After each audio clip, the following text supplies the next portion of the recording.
Welcome to Sports Scope, the most influential sports talk show in the nation.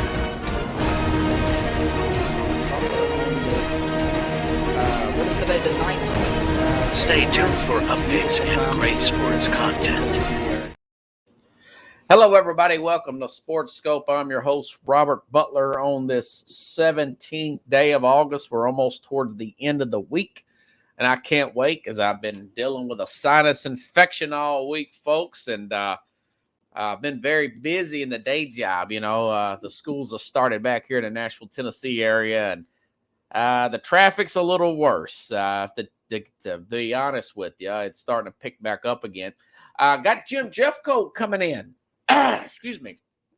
He'll be here 30 minutes past the hour.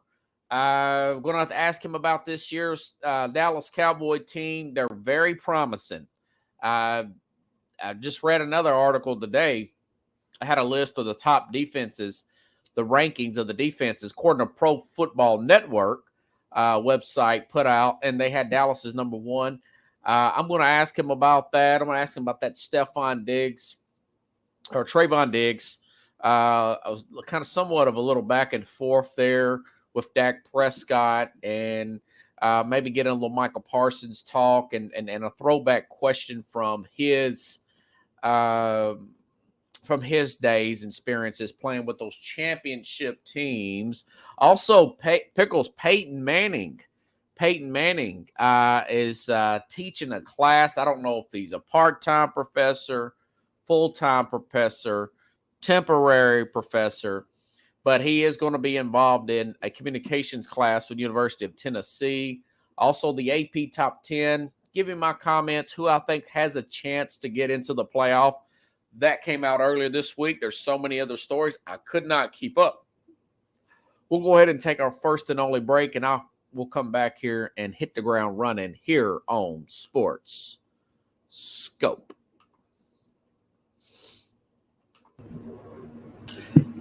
Hello, Sports Scope followers. The program has seen tremendous growth since going 5 days a week. I just wanted to thank everybody for your cash contributions and sharing the program with friends and families. Just a reminder, if you want to contribute to the program, go to the Cash App, the cash sign, and Sports Scope.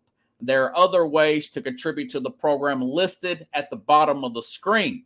If you want to advertise on the program, go to Sports, that is Sports with an S, another S, Scope, SKOPE, at gmail.com, just like it's listed at the bottom of the screen. Thank you and enjoy the program. All righty then. Okay. Interesting story here. Peyton Manning, legendary college player, University of Tennessee, NFL Hall of Famer. I've got him top 4. I got him 4 off all-time NFL quarterback. Most got him. I mean, he's one of the greatest of all time. Peyton has been retired since the 2015-2016 season. Pulled a John A. Well, he won that second Super Bowl, rode off in the sunset. And you know what? He's done temporary stuff. He's made SNL appearances. He's done this Manning cast. I want to say, 1 or 2 years into that with his brother. Some of the stuff from behind the scenes has leaked out. He's very serious. He's cursing like, hey, man, where's the effing camera? So he's a very intense guy. I've got a theory on why he hasn't dove all the way in with that triple A personality he has, Pickles. Why he hasn't dove all the way into another career choice. I know that Peyton's got, he owns some of the Papa John's businesses. He's kind of got his hand in a lot of things. Net worth of about $300 million, which that could change. Maybe it could be worth more than that before you know it here. Peyton's all over the place.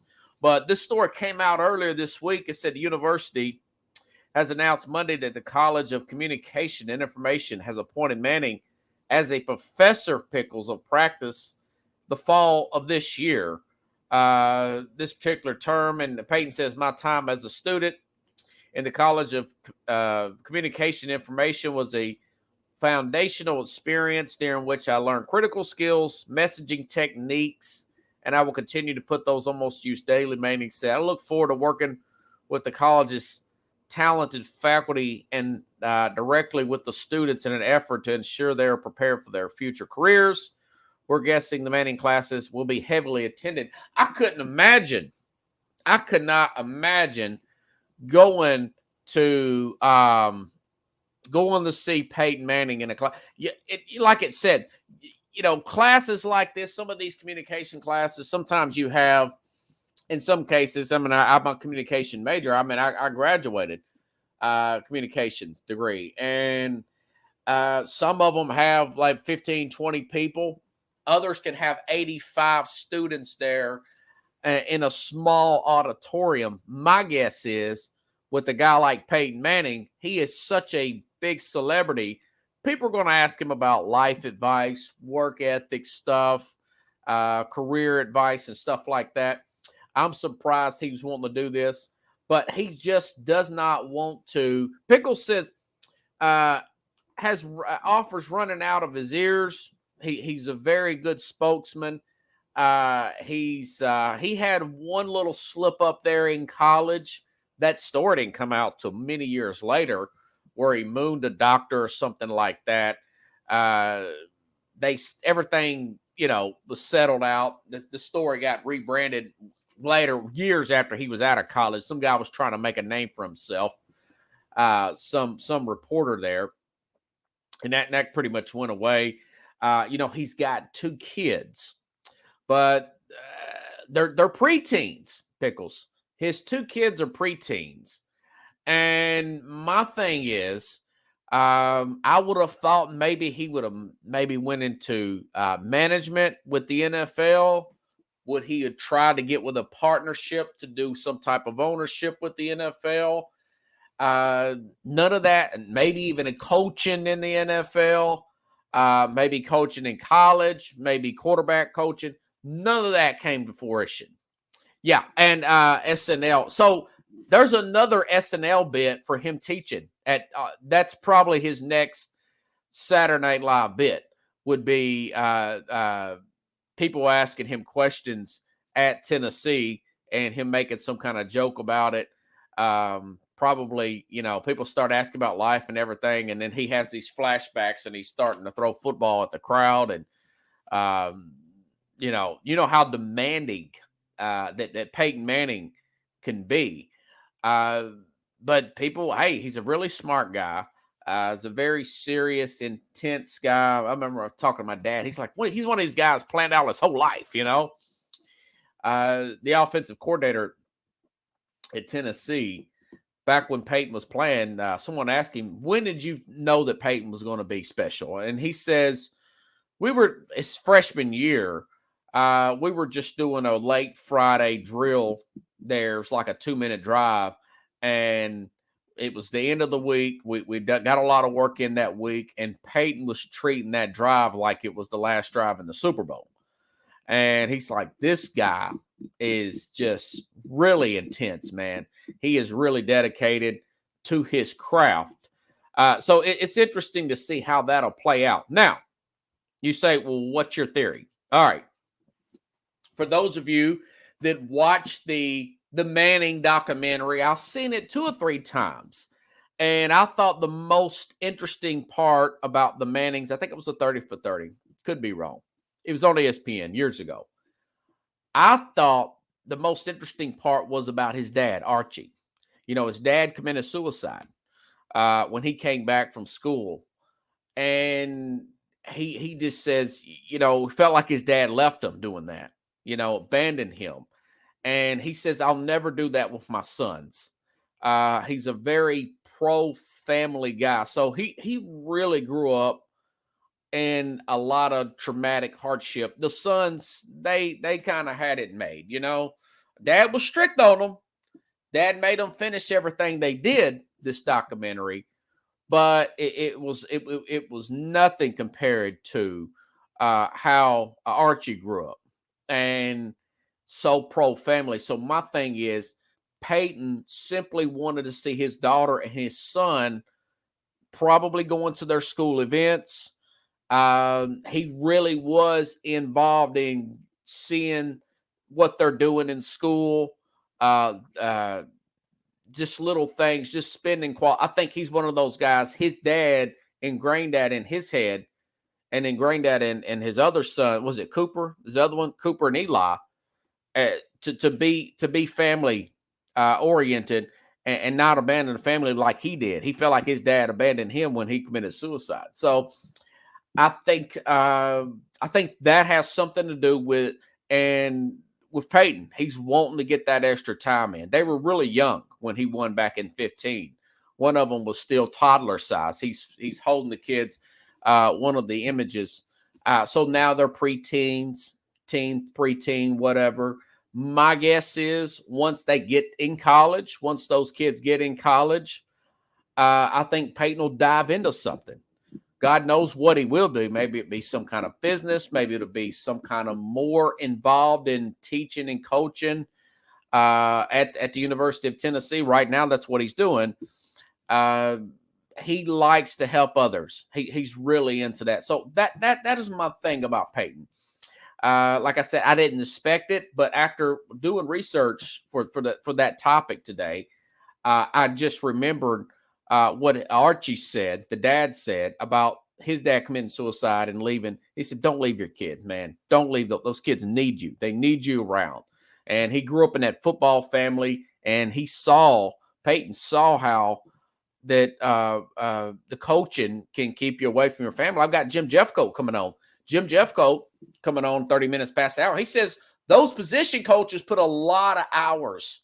They put a lot of hours into their job, 60, 70, 80 hours a week sometimes. He says they do the work. They do the work. The head coach, basically 9 to 5. He even said that about Jimmy Johnson, Jim Jeffcoat is. And he was 6-year position coach. So that's interesting. Urban Meyer even said something about it. He said it hurt him that he missed a lot of his daughter's events and stuff. So Nick Saban said that, we have one date night a week, no matter what. I have that date night with my wife, and that's why he stayed married. It's a big thing with the families, coaching, playing. It's a big thing. It's a big sacrifice of the man's time in the coaching, and I think that that Peyton takes that stuff to heart, So anyways, I didn't know. Yeah, Archie Manning's dad. Yeah, Chad sure did. It's the 30 for 30 called The Mannings. It's very good. Archie's story is more motivational because he's more of the regular guy. He did play football at the Ole Miss and everything, but he grew up dirt poor and very humble beginnings. For Archie's more relatable. The other boys, they're great NFL quarterbacks, both number 1 picks, both won Super Bowls, but they did grow up on third base. Archie saved his money. He went to everything with them, took care of the 3 boys, and Olivia, the wife there, Peyton and Eli's mom and Cooper's mom. The other brother would have got played college and maybe in the NFL. I think he was a receiver, but he got hurt in high school. So, Archie was in college when that happened. He came home from Ole Miss, and his dad had done that. And here's a quick note: Larry Bird's dad was very poor and very depressed, and Bird was more forgiving, saying that maybe he just felt like there was no way out. Really hard. Larry Bird's dad committed suicide. Sure did. That's ironic that they go up to be such great players and such influence, having that tragedy in their life. I'll watch a lot of sports documentaries. So, but Peyton will be down in Knoxville. Peyton is going to the games nowadays. He was in Knoxville. He was in Knoxville for the big Tennessee games last year when they beat Alabama. He's giving cigars to Hendon Hooker and Jalen Hyatt in the locker room. He's getting more involved nowadays. He's kind of doing his thing, He comes down to game day. The team has been in disarray for the last few years, and then here recently they've kind of got back on track, and he's kind of wanting to be a part of it. You see him everywhere. I saw him at the finals with Denver. He's got a place out in Denver. I guess he still has a condo or something out in Knoxville, Tennessee. The guy's all over the place. He's got Papa John's stores and everything, and Peyton is an interesting guy, man. It's hard to figure him out. Everybody's trying to give him a job. ESPN, ABC, CBS, Fox, they've been trying to get Peyton for years to be a color guy. I think he could be the next John. And here's my thing. Once those kids are in college, maybe he does. He's only 47. Maybe he does it at 55 or something like that. Maybe he does pull a John Madden and go into broadcasting full time. I know Brady's going to do it next year, but who knows? Peyton, somebody asked me about politics. Peyton's got too many friends on both sides of the aisle. I noticed that Marshawn Lynch was on the Manning cast. I don't think he wants the divisiveness that is involved in politics. I personally do not think Peyton will run for any office. I could be wrong, but I do not think that he will. Pickle says he would run for God. I don't think he'll do that, but he might. He might. He's Peyton. Like he said, he quotes Forrest Gump all the time. It's like Manning's like a box of chocolates. You never know what you're going to get. Yep, they sure did, Chad. So anyway, speaking of Peyton Manning, his former team in college is in the AP Top 25, University of Tennessee. I don't have much time to talk about this. I know Jim will be popping up here in the next 10 or 15 minutes. I think what I'll do is we'll get a little bit more involved in this tomorrow with Carlos Mad New Yorker Chavez as far as teams that he thinks can get to the college football playoff. And I'll say this. So the AP, I have more trust in the AP than I do the coaches poll. Speaking of Peyton, one of the biggest rivals of Tennessee was Florida, right? Steve Spurrier and that pressure cooker down there in Gainesville. He only coached there 10 years. The coaches poll, sometimes he would just vote for Duke to get in the coaches poll, the top 25. And he said he would do that because Duke gave him his first opportunity to be a head coach. How about Steve Spurrier? And most of the coaches give it to their a lower, an assistant or whatever you want to call it, some kind of intern. So the AP poll is much better than the coaches poll. It's much more accurate. I always look forward to the AP. It's usually a couple weeks that it came out, I think Monday or Tuesday, before the season starts. Labor Day weekend, which I can't wait. Not as good as matchups on this weekend as it should be, but there's some pretty good, not this weekend, in a couple of weeks. Now, there's week 0, which is the week before Labor Day. I think Notre Dame is going to play Navy. That'll be somewhat of a, and it's played in another country. Nothing huge, but I think South Carolina and North Carolina is a pretty good matchup here coming up that weekend. But it should be much better. LSU and Florida State's playing too, but I think it's on like Sunday night or whatever. They're playing at Florida State this time. But getting to this top 25. Now, Georgia's number 1. Georgia, back-to-back national championships. Kirby Smart coach team. I want to say, what they lose? 9, 10 players last year to the NFL. That doesn't count graduates. You throw the same number in the year before that, lost 9, 10 players to the NFL. And they haven't quite, and I don't know how they're doing in the transfer portal, but I haven't read anything of any major moves that they made. They recruit in the top 7, the top 5 every year, but maybe Kirby Smart's just a really good coach because their recruiting the last couple years hasn't been number 1 or number 2. It's been Alabama's out recruited these guys and they're still winning. So maybe their development, coaching staff, Kirby Smart's got this Dabo Swinney thing going either way, they've got a walk in the park schedule, and we talked about that before. It's embarrassing that a team that's won back-to-back national championships has got a schedule this easy. Now, of course, they still got to play at Tennessee, and then they got to play their SEC championship game. But they really don't have a tough schedule like a team that's won back-to-back national championships. That's one of my knocks. But as far as getting in the playoff, yeah, they can slide their way into the playoff somehow. I do not think they're going to get in this year. I just don't think it's going to happen.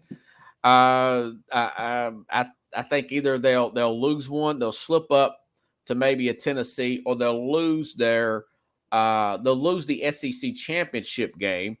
And I believe that possibly 2 SEC West teams could slide in there, being a LSU or an Alabama. LSU, this guy, what's his name? Jalen Daniels. This quarterback's coming back last year.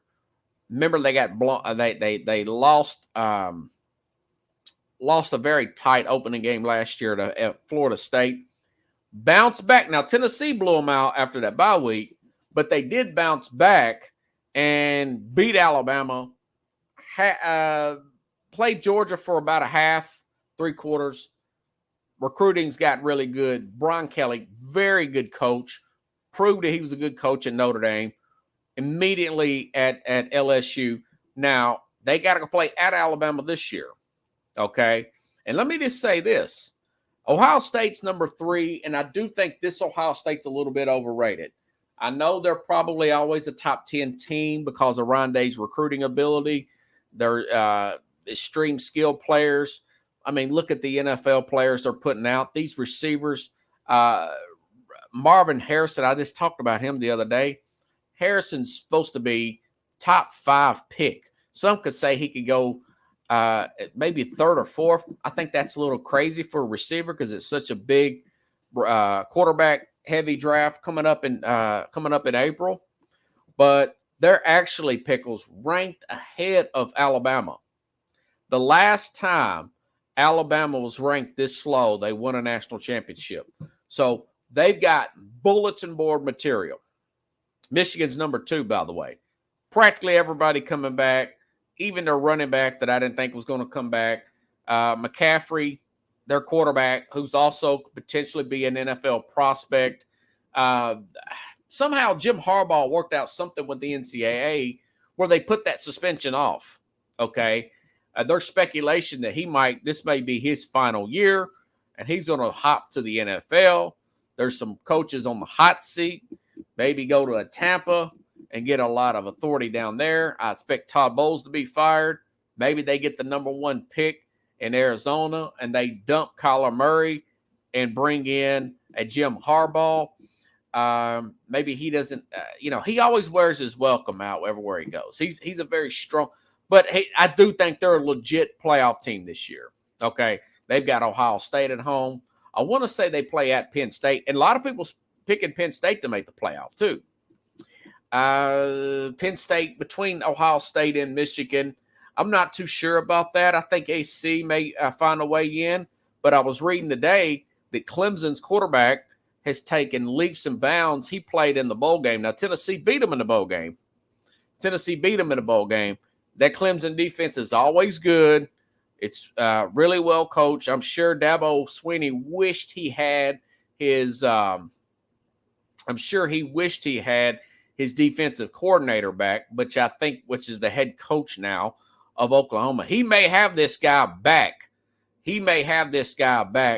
By next year, because I think Oklahoma's, let me see if they're even ranked. Where are they at? I think Oklahoma's going to wash out quick. They're 20th in the AP. They did recruit really well. Would they lose 6 or 7 games last year? This guy, Lincoln Riley, left them with a pretty loaded team. He is Brett Venables. Brett Venables, Oklahoma coach, in my opinion, he's coordinator material. He's one of these overly animated guys. Very good at what he does. Not a good manager of the whole. He's more of a small task manager kind of guy. Nothing wrong with that, but I don't think they're going to do anything. And but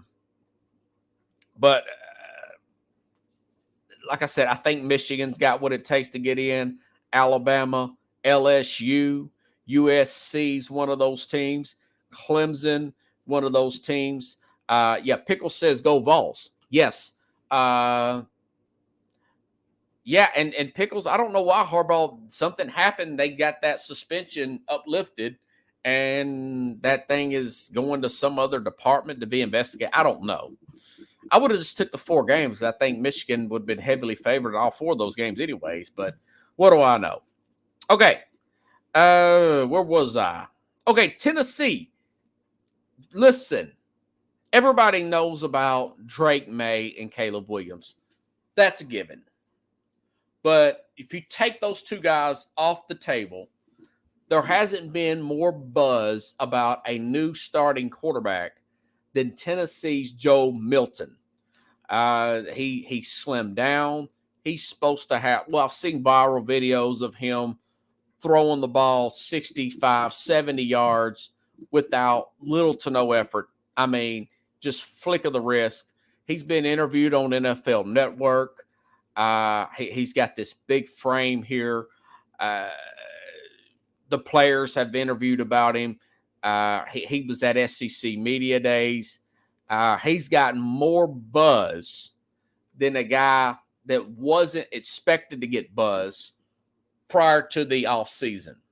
You know, we knew about guys like Drake May coming into the new season. He wasn't a highly recruited guy. This guy was a transfer from Michigan, okay? Joe Milton. He was a transfer from Michigan. When I first seen him at Tennessee, when he was behind Hooker, he looked kind of heavy to me. Kind of looked like Jamarcus Russell a little bit. But there are articles. Now, these aren't predictions, folks. I'm going to try to get you my final prediction in the Friday before Labor Day, or the Thursday, because I'll have Carlos Madden New Yorker Chavez in on Friday. So those are the teams that I do think that can make the playoff. Throw in Texas in there, University of Texas, 2 top 5 classes.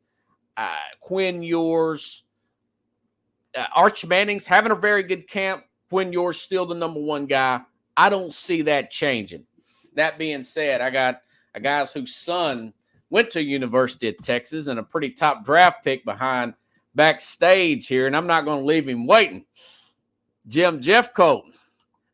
Hey, Jim. Hey, how you doing, Robert? Hey, do you like Texas this year to do something? It's going to be tough because they're playing Alabama early. They got to play at Alabama, yeah. Yeah, Tuscaloosa. So that's. Did you go to that game last year? No, I did not. Oh, okay. No, I did not. But I didn't know if your son was in town or whatever. People are underrating Alabama because it is Alabama and it is Nick Saban. How are you doing, Pickles? I haven't seen you in a while. Yeah. Hey, man. No, so I was want to bring you on for the last couple of weeks, man. I've been reading up on the Cowboys.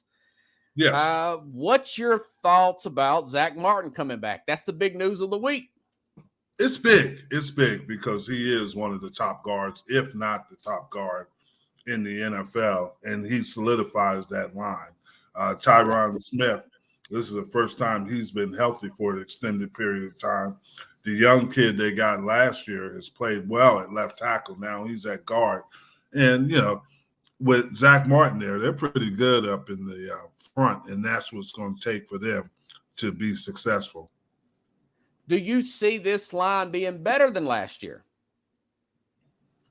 Do you see? Yes, I do. Okay. I do. Yeah. And I think they'll be better. There's a lot of reasons why the Cowboys will be better. First of all, getting Cooks helps them because that makes Gallup a number 3 receiver. And I would love to have the matchups that Gallup's going to get. He's going to be a big time. And the guy that's really is coming along is Jaden Tolbert. Nobody's talking about him outside of Dallas. Second-year speedster from the USFL, right? Yeah. Yes. No. Second, he is from South Alabama, actually. Oh, okay. Who was the guy didn't he get one of those semi-pro leagues? Devontae Turpin. Oh, okay. Turpin. I get the two mixed up. Yeah, Yeah. yeah. But their let me four ask top you this. receivers are pretty good. Yeah. Yes. All right. This is not a hot take. I'm not saying this because you're here. Is this the best team Dallas has had since your group 30 years ago? No, but they're the best team they've had in 10 years. Okay. Who was better, man? No, Romo had some pretty good teams. They had some good talent. But that is the best team they've had in the last 10 years. And this will be interesting because they do have the ability to play with anybody. And you got to remember, they led the league in points scored. People don't realize they average 29.7 points a game. Yeah. Well, they're fifth. And they're really good defensively. Yeah. Yes. Yeah. They're better defensively with this Machi Smith. He'll help them a lot. What are your thoughts on Mike McCarthy? I think it's a good thing. The national media does not agree with me. I think it's a good thing that McCarthy's calling the plays and Moore's moved on. They threw the ball too much. You know, Dak led the league in interceptions last year. I know. Think of where you but would everybody's talking about that. Yeah. And that's the big thing. But the thing that Dak did, he started getting a lot of interceptions after he was injured. Okay. And he missed those games. Came back. I don't know if he was 100%. I always say this about Dak. Dak is a guy that if out of 32 teams, 20 teams would love to have Dak Prescott as their starting quarterback. And his record against the NFC East is phenomenal. And that's the thing you got to realize. Yeah, you know what? I heard you guys talking about this the other day. I looked it up. The last time a team won the NFC East back-to-back, 2001 to 2004, that's over 20 years ago, was the Eagles. And that was, the Philadelphia Eagles, yes. So do you expect nobody's Dallas to win this year? I do expect them to win it. And Philly's talented, but the hard thing about it, and I've been on a team that went back-to-back. Yeah. That second year is tough. Plus, they are all worried about what happened in the Super Bowl. The Super Bowl's over. There's nothing you can do about it. Right. All you ever hear was, they didn't think they got a fair shot in the Super Bowl. It's over with. There's nothing you can do about it. Kansas City is champions. And when that's on the back of your mind, you just got to worry about winning games now. Yeah. Who do you think's the leader of this team? Dak Prescott. It is that. Okay. The reason why I asked that, this players poll, the top 100, they've got Michael Parsons as 9th. Prescott's 56. Yeah, but that's because of his pass rush abilities. Yeah. But Prescott he's the leader of it.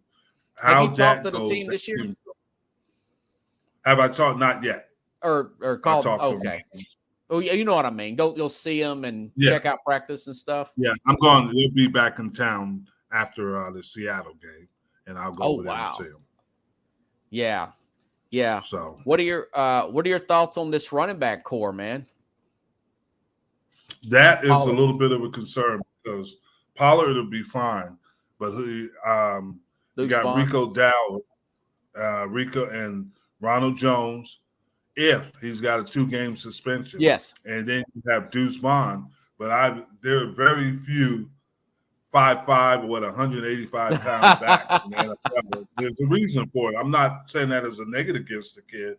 The kid is a good story, but let's be realistic. It's going to be tough when they get into the first. He was playing against backups. Let's see him against the first team. And did you see that video where he blocked Dante Fowler, Jim? Mm-hmm. Mm-hmm. Yeah, he's 6'3". Yeah, but could you imagine trying to block Jalen Carter? That may be a mismatch. That's exactly right. Wow. Right. Okay. Skip Bayless made a comment the other day. He says This is what the media is saying. Some of the media at ESPN and Fox. Skip Bayless says Dak is too insecure to be the leader of this team. He's saying that Dak is feeling a little insecure about the rise of Micah Parsons. Do you see any truth to that? I don't see any. Skip Bayless has always been, he was a reporter in Dallas, and the players didn't talk to him way back then because of all the stuff he made up. So nobody really listens to Skip Bayless. They don't even acknowledge him. Okay. And he was a reporter when I played, and he come up with some stuff. What's he, 74 now? Yeah. He's got some miles on him. Okay, there was another video, Jim, that went viral. Mm-hmm. Trayvon Diggs. You know what I'm talking about, don't you? Trayvon Diggs says, you female dog, bleep, you rear end. But you have to understand, that's football. That's football. Okay. We did it. We did it to Troy Aikman. Did y'all do that to Troy Aikman? Oh, yeah. And we were number one defense. I'm not so concerned now. No, it's not a big deal. It's not big. That's just, hey, you want to always try to get the upper hand in practice. And whatever you can do to distract the opponent or the offense, you're going to try to do that. I mean, they had fights. What's the big deal? Yeah. Everybody was fighting in camp. That's not a big deal. You get sore and tired, and you're tired. You want to just not hit anything. Yeah. Yeah. Well, I'm surprised you said that this is I think if you look at it, Pro Football Network, they have a list of defenses, Jim, this year, and they've got Dallas as number one coming into this season. Who was it? Stephon Gilmore added in as cornerback, man. I mean, I don't know if they're number one, but they're up in the top 5. That's hard to say because there's some pretty good defenses in there. Obviously, well, I don't know who's going to play defensive tackle. Is there anybody standing out at that position? Smith, they got one, and the kid they got from the Raiders last year, and they got some depth in the interior. Okay, and the style they'll play, they should be fine. Yeah. Yeah. Are you okay with Diggs signing that big contract? Yes. Okay. I mean, he's young. The bad part of it is he's going to outplay that contract in the next 2 years because somebody else is going to get a big contract. That's actually what Zach Martin. Yeah, that's actually what happened to Zach Martin. He outplayed his contract. Yeah. And that's the unfortunate thing. Now in this era of football is a lot of these guys outplay their contracts early. Yeah.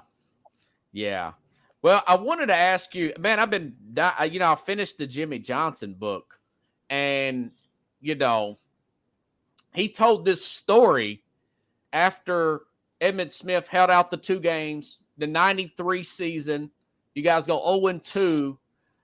Charles Haley takes his helmet and throws it at Jerry Jones. Did that happen? He didn't throw it at Jerry Jones. He threw it at a locker and broke it. Oh, okay. A locker. So you read the book too. Yeah, he didn't. Said pay the man. Yeah, he didn't even say that. He was just PO because we did lose. We lost 2 games in a row, and the last one was to Buffalo, who we beat in the Super Bowl twice. Yeah. Do you have any Charles Haley? I mean, I hear he's nuts, man. Do you have any Charles Haley stories? What he was bipolar. And, yeah. He was an interesting personality. He loved to play football, and he played hard, things like that. But he never showed up early. He couldn't sit in a locker room. He was always the last one in the locker room, and he just put on his gear and go play. He never sat in the locker room. And that might have been. And he was on medication, but they had to wean him to play in the games. So Fridays were when he had the bizarre behaviors. Wow. And so I guess, if it's legal, it wasn't part of the. He never gave you any problem? No. No. Did he try to? No, he was afraid of me. He was afraid of you? Yeah. Hey, man, so you're bigger than he is? New Jersey. Oh, okay. We're about the same size, but you gotta remember, I'm from Jersey. I know where the bodies are buried at. Oh, okay. There was a guy that played for the 49ers. You know who I'm talking about. Crazy guy, white guy, linebacker. I can't remember his name. Romanowski? That's it, Romanowski. Romanowski said that Charles Haley was a bully, and he bullied him. And he said he finally belted him a couple of times. That's his words, not mine. And then he said he left him alone. After that, everything was fine. Yeah. What do you think? Typical Charles. We had a lot of alpha dogs. We had a lot of guys. And he wasn't a bully. He wasn't. And that's a little problems what happened to the Dallas later on is because all these guys had left in free agency, and there was nobody there that could stand up to Charles. We had guys that weren't afraid to stand up to him. Yeah. And that's the thing. But I enjoyed playing with Charles. I enjoyed playing with him. He brought it every game, didn't he? Yeah, he played hard. You know, they got their first road win in 30 years. And it was your team that done that. Road playoff win. And so when did you get to the point where Jimmy Johnson's here? I think he took over, 89 or 88? 89? Yes, he did, 89. When did you get to the point where you guys are saying, this guy's a real deal, man? Did y'all have a particular game where you think, okay, we can win a Super Bowl with this group? When did that click in with you? When we went and beat Philly. And that's when we knew we were going to be pretty good because we had struggled against Philly in the previous. Was this in 92 or 91? This was 91. Okay. And they sacked Troy Aikman, I want to say, 12, 13 times. And after that, when we played them the second time, they didn't sack him at all. And we were pretty good. We were getting better on defense. And we had got better. And that's when we knew we had a chance. We went to the second round of the playoffs in 91. Okay. But we lost to Detroit with Barry Sanders. So what happened the next year, we got Charles. Now, you can never have enough pass rushers. Yeah. So we had pass rushers, and we had guys that could play the run. We had great linebackers, Ken Norton Jr., Darren Smith, Dixon Edwards, guys like that. And we had a really good secondary. So, yeah. Where would you here? I was thinking about this the other day. I think Trayvon Diggs, he led the league practically in interceptions in 21. Yes. Where would you rank him? Take Dion out. Would you put him up there with Kevin Smith and them, or would you put him ahead of those guys? I think he'd be similar to him. I don't think he's up there with Everson Walls yet. Okay. Or Mel Renfro, guys like that, because they were different. Now, what era did they play in? Renfro played. They actually started. They won 3 Super Bowls. Oh, okay. Renfro. But I was thinking last 30 years. 30 years. Last 30 years, Kevin Smith was a tremendous, and Larry Brown, but he's ahead of both of those guys. Okay, I thought it was just me. That's what I said. Yeah, he is. Would you put him over Newman? Yeah, I put him over Terrence. Okay, we're on the same page. That's what I was telling my audience, Jim. I say this guy's really that good. Yeah, he is that good. And he gets to practice against his brother all the time in the off season, so I'm sure that makes him even better. Nobody talks about that. A friend of mine wanted me to say, okay, there was a guy that he is the uncle of Jeffrey Simmons, and my friend said he played with you, and I can't remember his name. Do you remember that? No. I'm trying to find the name, Jim, if I could find it. Jason Hatcher, does that ring a bell? Yes. He didn't play with me. Hatch played with my son at Washington. Hatch lives in Dallas. He is a tremendous guy. Yeah, Was that's the at Uncle Grambling. Jeffrey Simmons here in Tennessee. I didn't know that. Do you realize how big Hatch is? Hatch No, is I about don't. 6'6". He's about 290, 295, and he was a tremendous. He helped my son. They played in Washington together, Yeah. and then he obviously played for Dallas too. Great guy. Who's the toughest guy you went against, man? I mean, if you have Mike one Ken. lineman, who?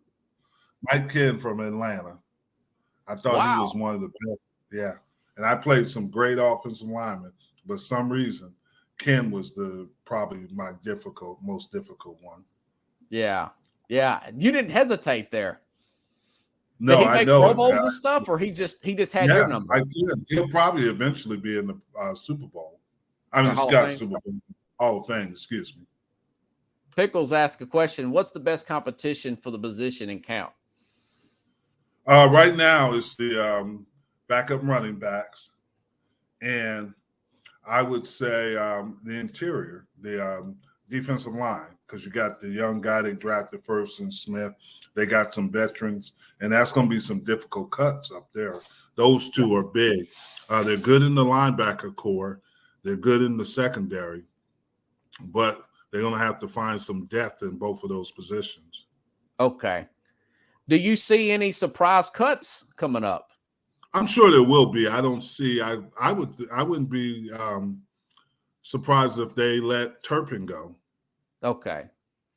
Because they got some. This Tolbert is really good. He's really good. And they can use Guzman as the return guy. Yeah. Do you think he's going to get a lot of playing time, Deuce Vaughn? I think he's going to be a situational guy. Okay. Because, he can get lost with those big linemen sometimes. And that's the thing, because he's so little. And he's a tough kid, but I think he'll make the team. I don't know how much he'll play, but he should be effective in roles. They'll have roles for him. Yeah. Everybody's talking about the running game. This is old Green Bay Packers, if you think about it. Yeah. And that's the thing. They say they're going to run the ball more, but don't let them fool you.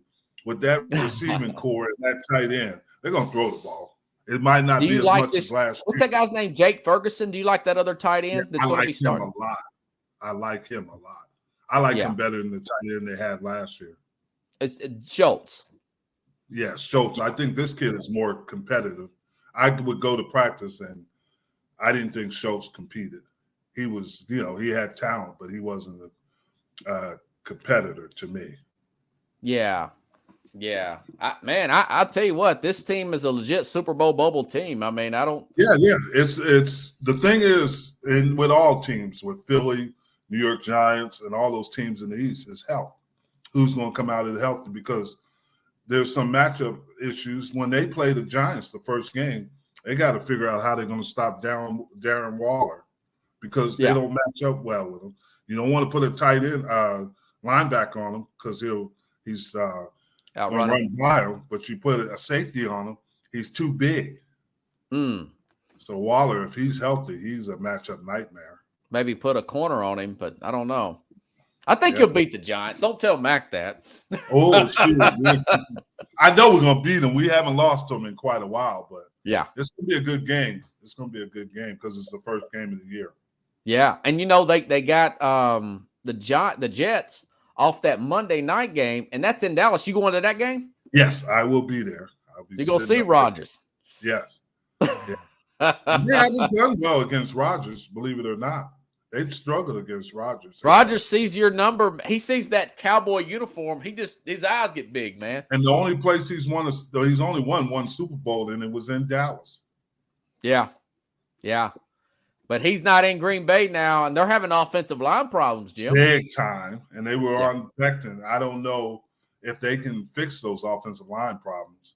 And they got all the receivers. They got the running back. Yeah. Hey. Got cooked this week. Yeah. If you can't block, then you got problems. Parsons, I think he's special, man. And I don't know. I mean, do you think McCartney can sell that to Dak to say, we want this to be about the defense and field position? Well, I think he is going to sell it. I think he already has. I think Dak wants to win because, to me, And Yeah. people might disagree with me, but I think Dak is the third best quarterback that the Cowboys have ever had. Obviously, the number one would be Starback, then Aikman, and I think he's ahead of Romo. I think he's a better leader than Romo. He's more trustworthy, I'll tell you that. Yes. You know, Romo is admitted, similar to Brett Favre. You get the highs and the lows. reckless. Yep.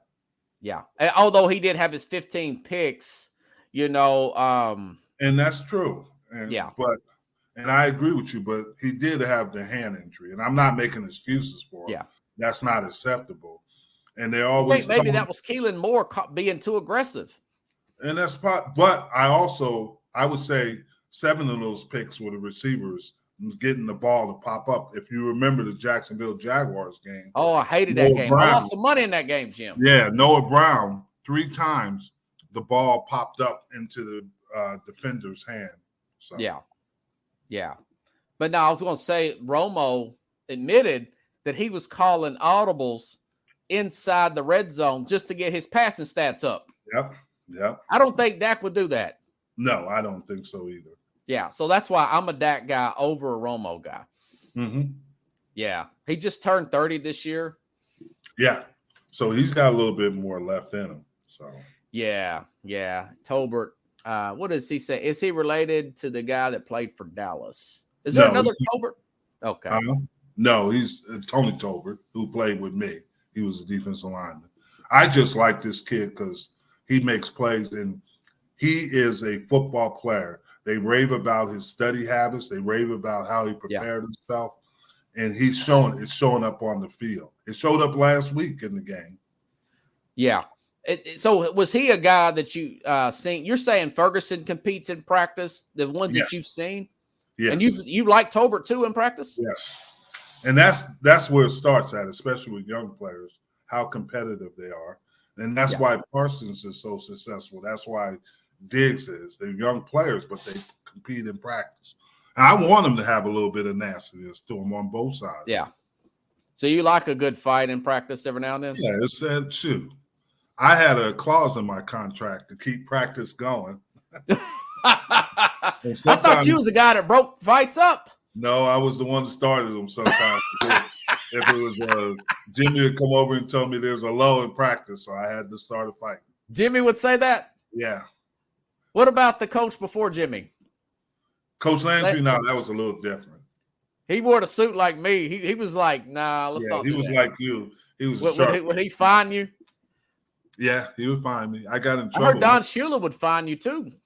Yeah, I got in trouble one time for breaking the offensive lineman's nose in practice. Oh, wow. Oh, man. But if you play for Buddy Ryan, you get a star for that. Yeah, I get a trophy. Yeah. Did you was you ever thrown out of a game? No. Nobody was thrown out of games when I played. You should see some of it. You could go on YouTube and see some of the videos, some of the fights. They were a little different back then. Were you ever penalized? Unnecessary roughness? Yeah. What's the worst case where you thought, man, this could get serious, man?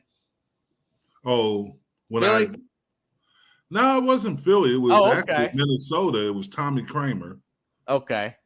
And we weren't very good back then, and he was a jerk. So I elbowed him right in the back of his neck. Then the whole crowd got in there? The whole offense and defense got in a big brouhaha. Oh, wow. Was this Jimmy's first year? No, this was 80s at the end of Tom Landry's. Oh, okay. Yeah. Years as a coach. Did you all play Herschel Walker when he got traded to Minnesota? Did y'all play against him? No, I didn't play against Herschel, and we're real good friends until he got to Philadelphia, of all places. Because he played. How did the team take that trade, by the way? I never did ask you that. We were shocked. Was you upset? Huh?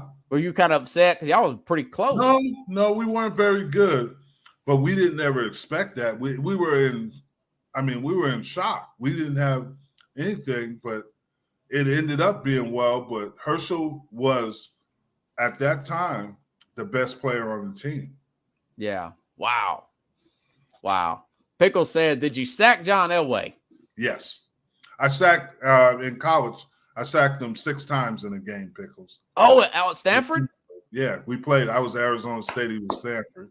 Yeah, He y'all came were up to cold. me They one wouldn't. time when I was coaching at the University of Colorado. Yeah. Pickles.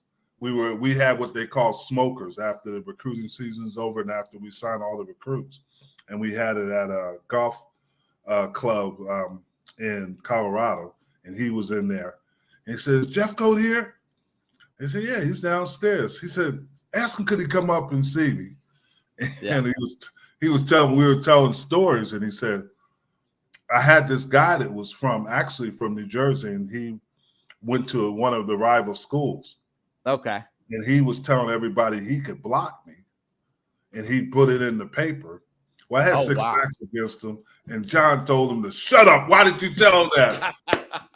John said, "That's why I got sacked." I said, "I know, John." I said, "Hey, Did you think John was going to be that good when he got drafted?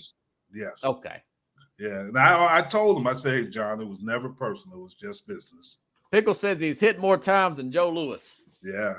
He's got his knees look like a road map, Pickles. Man, what is your biggest moment as far as like what's your personal best game where you thought, man, did you ever get the game ball?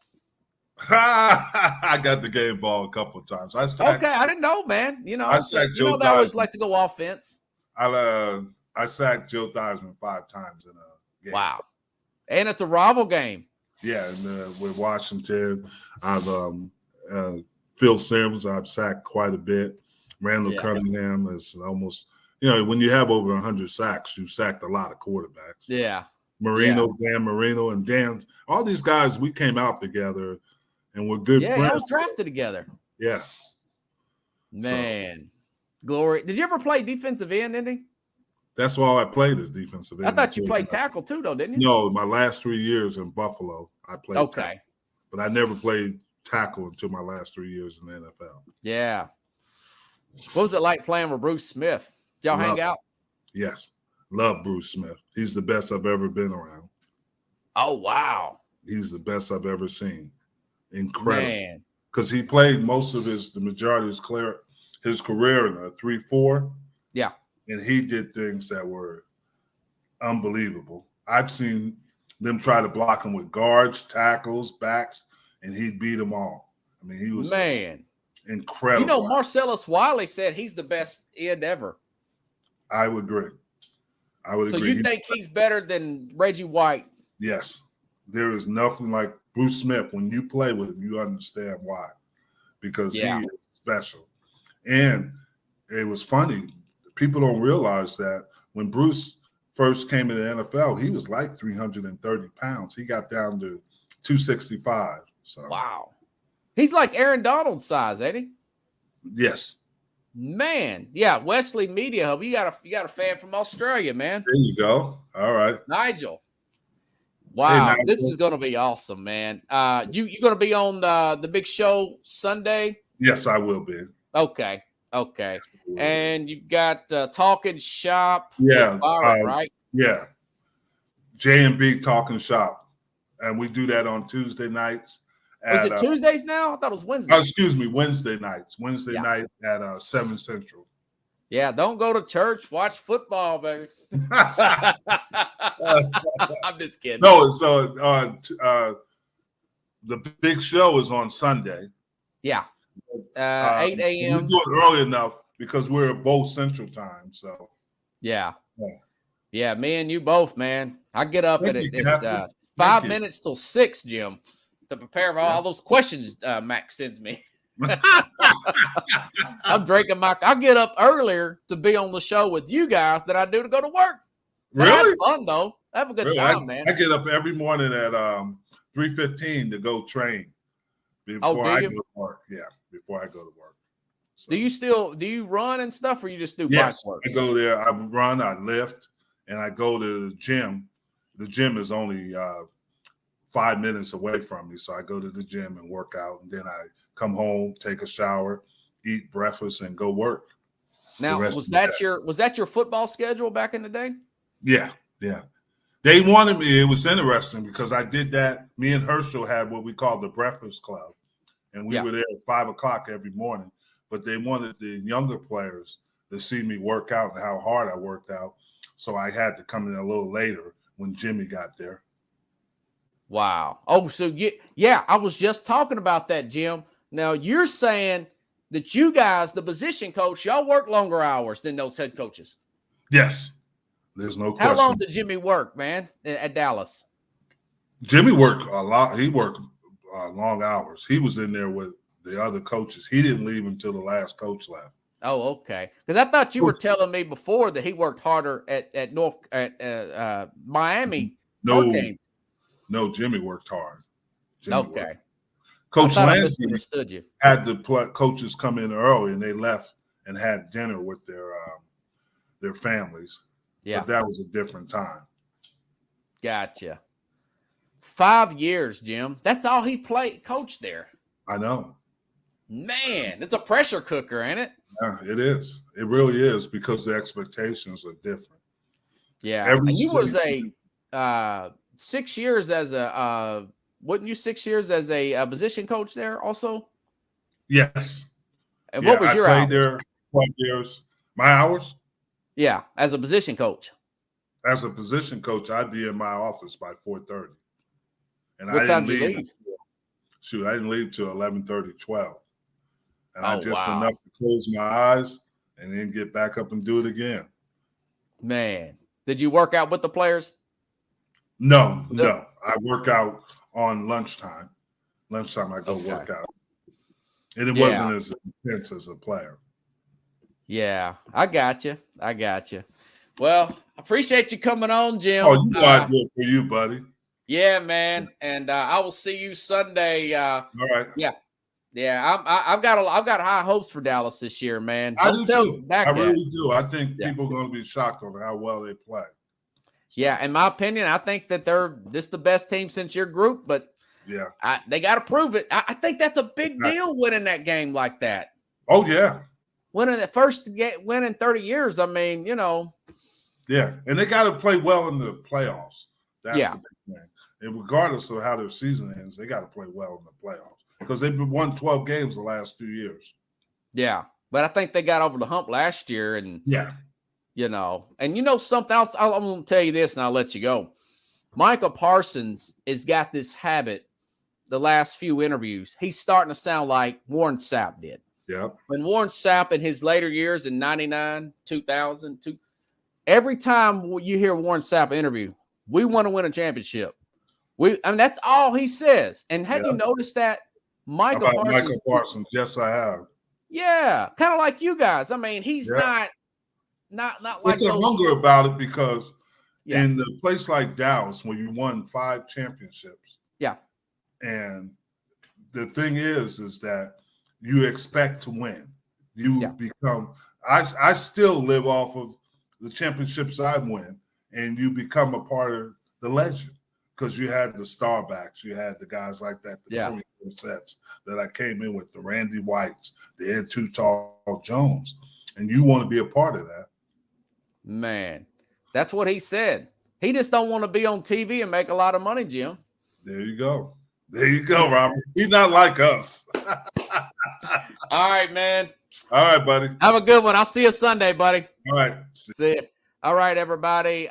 Jim Jeffcoat here. If you like the show, please share the show.